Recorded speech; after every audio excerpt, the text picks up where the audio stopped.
देवीपुर में कंचन और पांडु कह करके एक प्रेमी जोड़ा रहा करता था। दोनों जल्दी ही एक दूसरे से शादी करने वाले थे, लेकिन पांडु बेचारा काफी गरीब था। वो एक झोपड़ी में रहा करता था। एक दिन पांडु कंचन से मिलने जाता है और उसके लिए ढेर सारे आम लेकर जाता है। पन्नू बेबी, ये बॉक्स में क्या है? कंचन, ये लो, तुम्हारा गिफ्ट है। आम! वाओ पांडु, थैंक यू यार। तुम्हें तो पता ही है ना कि मुझे आम कितना पसंद है। प्रसाद है, इसीलिए तो मैं तुम्हारे लिए आम खरीद कर लाया। अच्छा सुनो ना कंचन, हम शादी कब कर रहे हैं? शादी तो हम कर लें, लेकिन रहेंगे कहाँ? तुम्हारे उस घास फूस के झोपड़ी में? हाँ, और क्या कर सकते हैं, वही तो है मेरे पास। मैं हमेशा से हवेली में रही हूँ। थोड़ा तो सोचो हमारे स्टेटस के बारे में पांडु। एक तो मैं घर वालों के खिलाफ शादी करूंगी, ऊपर से तुम झोपड़ी में रखोगे तो मेरे घर वालों की क्या इज्जत रह जाएगी। अच्छा ठीक है कंचन, मैं कुछ सोचता हूँ। ठीक है, लेकिन जल्दी। और हाँ, कल फिर आम लेकर आना। ठीक है मेरी प्यारी कंचू, अब मैं चलता हूँ। फिर पांडु वहां से चला जाता है और वो परेशान हो जाता है कि अब वो कंचन से शादी करे भी तो कैसे। उसके पास तो ना पैसे हैं ना जमीन है। ऐसे ही सोचते सोचते वो अपनी झोपड़ी में सो जाता है और अगले दिन फिर वो आम लेकर अपनी मंगेतर से मिलने जाता है। ये लो कंचन, तुम्हारे लिए आम। Thank you Pandu. वैसे तुमने कुछ सोचा या नहीं? अगर नहीं सोचा तो मैं पापा को कहकर एक हवेली बनवा देती हूँ, फिर हम शादी के बाद वहीं रहेंगे। अरे नहीं नहीं, तुम पागल हो गई हो क्या? मैं कुछ करता हूँ, इसकी कोई जरूरत नहीं है।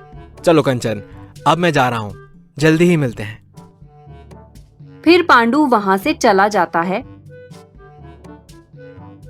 और वो इस सोच में यहाँ वहां घूमने लगता है कि अब वो क्या करे। तभी कहीं दूर से उसके सर पर एक चिराग आकर गिरता है और पांडु का सर चकराने लगता है। कौन है बे जिसने मेरे सिर पर मारा? फिर वो अपने आगे पीछे देखता है, लेकिन उसे वहां कुछ भी नहीं दिखता। अरे यहाँ तो कुछ भी नहीं है। तभी उसे उसके पैर के पास एक चिराग पड़ा हुआ दिखता है। अच्छा, तो ये मेरे सिर पर आकर गिरा था, लेकिन ये है क्या और आया कहाँ से? ये तो काफी गंदा है। ऐसा कहकर पांडु उस चिराग पर जमी हुई धूल को साफ करने लगता है कि तभी उसमें से एक बड़ा सा जिन प्रकट होता है, जिसे देखकर पांडु डर जाता है। कौन हो तुम? मैं जिन हूँ। पिछले 1500 सालों से मैं इस चिराग में कैद था। क्या मैं ही मिला क्या तुम्हें पागल बनाने को? मुझ पर यकीन करो, वरना मैं तुम्हें मार डालूंगा। अच्छा बाबा, सॉरी, किया यकीन तुम पे। एक बात बताओ, तुम यहाँ कैसे आए? अरे यार, क्या बताऊं मैं। रेगिस्तान में था, वहाँ एक मुसाफिर ने मुझे चिराग से बाहर निकाला, तो मैंने उससे पानी मांगा, क्योंकि 1500 साल से मैं भूखा प्यासा हूँ। और उस मुसाफिर ने मुझे पानी देने से मना कर दिया, जिस वजह से मैं उसका खून पीने जा रहा था।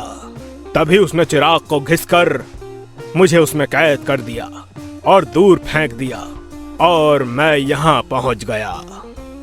तुम तो बड़े घातक हो भाई, खून भी पीते हो। हाँ, अब मेरी भूख का हल निकालो, वरना मैं तुम्हें मार डालूंगा। मैं तुम्हारी भूख क्यों मिटाऊंगा भला? अगर तुम मेरी भूख मिटाओगे तो मैं वो सब करूंगा जो तुम कहोगे। मैं तुम्हारा गुलाम बनकर रहूंगा। अच्छा मौका है इसको गुलाम बनाने का। ठीक है, मंजूर है।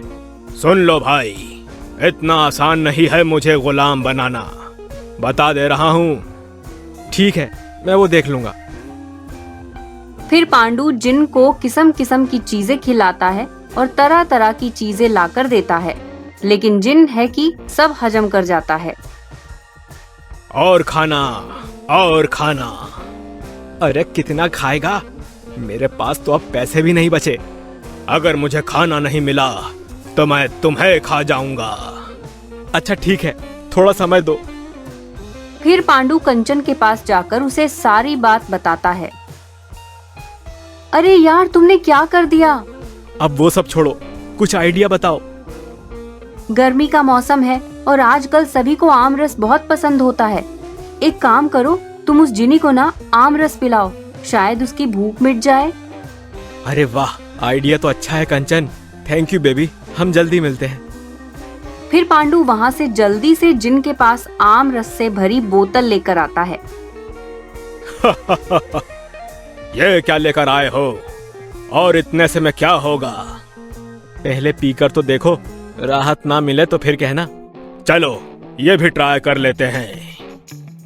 फिर जिन सारा का सारा आम रस चट कर जाता है और उसका पेट भर जाता है, और जिन को वो आम रस इतना पसंद आता है कि वो पांडु को नमन करता है।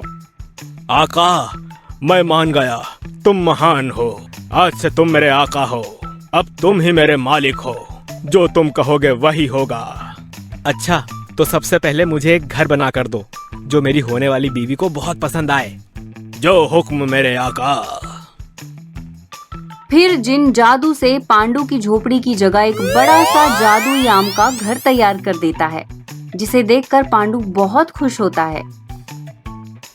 फिर पांडु कंचन को वो घर दिखाता है और कंचन को भी वो घर काफी पसंद आता है, जिसके बाद कंचन के घर वाले भी दोनों की शादी के लिए मान जाते हैं और सभी की सहमति से उनकी शादी हो जाती है। जिसके बाद दोनों खुशी खुशी उस जादुई आम के घर में रहने लगते हैं और जिन आमरस की लालच में पांडु का गुलाम बनकर उसके साथ ही रहने लगता है।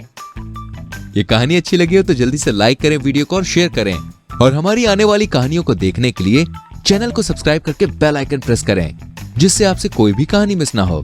मिलते हैं दोस्तों आपसे अगली कहानी में, तब तक के लिए बाय बाय, टेक केयर।